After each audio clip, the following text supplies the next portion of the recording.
मला ह्याचं उत्तर हवंय. आणि मुंबई महापालिकेच्या वॉर्ड क्रमांक 95 मध्ये ठाकरेंच्या शिवसेनेचे 2 शिलेदार आमने सामने आल्यानं मोठा वाद निर्माण झालाय. आमदार अनिल परब यांनी पाठिंबा देऊनही तिकीट नाकारल्यानं चंद्रशेखर वांगणकर हे नाराज झाले. ते माजी नगरसेवक आहेत, त्यामुळे त्यांनी या वॉर्डातून अपक्ष म्हणून उमेदवारी अर्ज दाखल केलाय. तसंच कोणत्याही परिस्थितीत आपण उमेदवारी मागे घेणार नसल्याचंही वांगणकरांनी स्पष्ट सांगितलं. दरम्यान ठाकरेंच्या शिवसेनेचे अधिकृत उमेदवार हरीश शास्त्री यांनी वांगणकरांची नाराजी आपण दूर करण्याचा प्रयत्न करू असं म्हटलंय.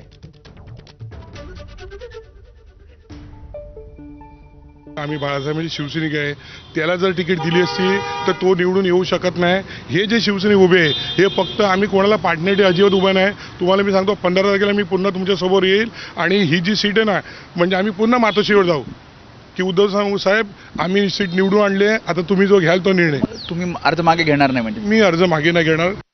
2017ला त्यांनी उमेदवारी लढवली तेव्हा मी पण इच्छुक होते. इथे बरेच आमचे उपयोगी उदयजी होते, अलका मॅडम होते आणि बरेच उमेदवार इच्छुक होते. पण तेव्हा पण आम्ही काय केलं, मी स्वतः श्रीकांत सरमकर जावई असून श्रीकांत सरमकर साहेब स्वतः मातोश्रीवर 4 तास होते.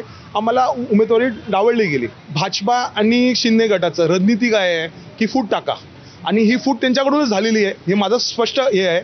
आज जर एवढं तुम्हाला जर दुखतं एवढं असेल मनात साहेबांबद्दल किंवा काय बद्दल, तर तुम्ही आज आमच्या बाजूने उभं राहायला पाहिजे असं माझं त्यांना. वेळ कमी आहे, तुम्ही प्रयत्न करणार आहात? 100% प्रयत्न करणार. मी स्पष्ट सांगितलं ते आमचे भाऊ बंधू आहे, त्यांनी आमच्या बरोबर यायला पाहिजे आणि एकत्र आपल्या उद्धव साहेबांसाठी आपल्याला काम करायचं एकत्र मिळून.